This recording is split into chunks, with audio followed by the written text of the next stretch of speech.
Sumpah, tugasnya sebanyak ini. Harus nentuin mana yang dikoreksi positif dan koreksi negatif. Iya, sumpah, jujur mentok banget. Ini laporan keuangan PT Putra Kukar ini udah kelar aku input ya. Cuma pas langsung ke bagian rekonsiliasi fiskal, itu benar-benar bikin pusing. Aku nggak ngerti sama sekali. Sih antara ini masuk koreksi positif kah atau negatif. Aduh, gimana ya? Kalian ada yang paham ini nggak? Ini kan di soal dia bilang kalau dapat keuntungan dari penjualan gudang tuh sebesar 38.700.000 sekian. Tapi dia udah nyetor PPh final. Harusnya dikoreksi nggak sih? Aduh, aku juga nggak tahu lagi. Kalau kalian ada yang tahu nggak, guys? Oh ini, jadi kan PT Kukar ini menjual gedung ya dan mendapatkan keuntungan sebesar 38.750.000. Nah, untuk secara komersial itu akan masuk ke dalam penghasilan lain-lain yang otomatis akan menambah laba bersih dari perusahaan tersebut. Namun, secara fiskal ini bertolak belakang karena penghasilan dari keuntungan penjualan ini akan masuk ke objek pajak yang bersifat final. Itu berdasarkan UU PPh ayat pasal 4 ayat 2. Artinya, pajaknya itu sudah dipotong langsung saat transaksi sebesar 2,5%. Nah, jadi harus dikoreksi fiskal negatif seperti itu. Ini untuk laba selisih kurs itu gimana sih? Soalnya kan dilihat itu kan di sini kan ada 30 juta dolar kan. Nah itu berubah apa nggak sih di fiskal? Oh iya ya, nggak ada di peraturan juga ya. Ada yang tahu nggak, guys? Nah, jadi gini, kalau misalkan ada laba selisih kurs, itu tuh dapat dijadikan sebagai objek penghasilan. Nah, hal itu berdasarkan Undang-Undang PPh pasal 4 ayat 1 huruf L. Sedangkan kebalikannya, ketika selisih kurs tersebut itu justru jadi kerugian, nah kerugian tersebut itu juga dapat dibiayakan atau deductible expense sesuai dengan pasal 6 ayat 1 huruf E. Nah, tadi di soal itu kan terdapat laba ya sebesar 30 juta. Jadi laba tersebut itu tidak perlu dikoreksi lagi karena sudah sesuai dengan peraturan yang berlaku. Oh gitu, jadi karena udah sesuai aja ya? Oh gitu, jadi nggak perlu dikoreksi ya? Enggak. Oke, thank you. Nah, ini kan di soal diketahui bahwa PT Putra Kukar itu kan mengalami kerugian ya 2 tahun lalu. Nah, hubungannya dengan laba bersih sekarang itu apa ya? Kamu tahu nggak? Aduh, aku nggak tahu lagi. Ada yang tahu, guys? Nah, jadi gini guys, sesuai UU PPh pasal 6 ayat 2, kalau misalnya rugi fiskal, kerugian itu bisa ditutup atau bisa dikompensasikan dengan laba bersih tahun-tahun berikutnya. Nah, berturut-turutnya itu sampai maksimal 5 tahun. Karena ini masih baru lewat 2 tahun, berarti itu masih bisa dipakai hak kompensasi itu sekarang. Oh, paham.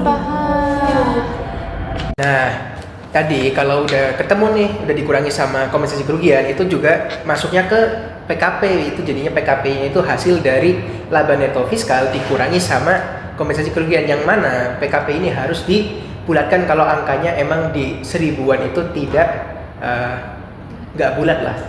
Nah, kenapa? Karena udah ada dibahas di pasal 17 ayat 4. Nah, nanti kalau sudah dibulatin itu jadinya PKP-nya. Berarti kalau dia angkanya 800 gitu tetap dibulatin turun atau naik ya? Dibulatin turun harus. Semua harus dibulatin, teman-teman. Iya. Baru tahu loh. Nah, terus ini nanti PPh terutangnya langsung dikali 22% atau gimana ya? Tapi aku lihat di internet katanya 50%. Jadi yang benar yang mana? Aku tahu, guys. Jadi gini, tadi yang dibilang Desya tuh juga benar. Dia tuh dapat 50% karena dia dapat fasilitas. Kenapa dapat fasilitas? Gara-gara peredaran brutonya itu masih di bawah 50 miliar. Itu tuh udah tercantum di pasal 31 UU PPh. Dia di atas 4,8 miliar namun masih di bawah 50 miliar. Jadi dia dapat fasilitas.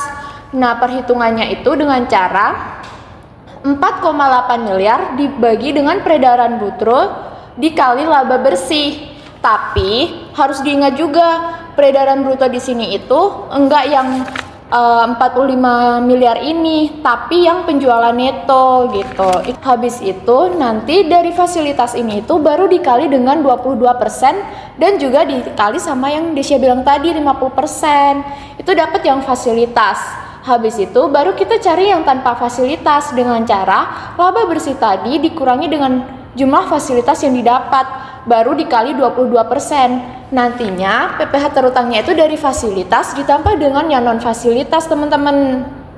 Oh, jadi nggak bisa langsung dikaliin sama 50% dan 22% ya, harus dihitung satu-satu dulu.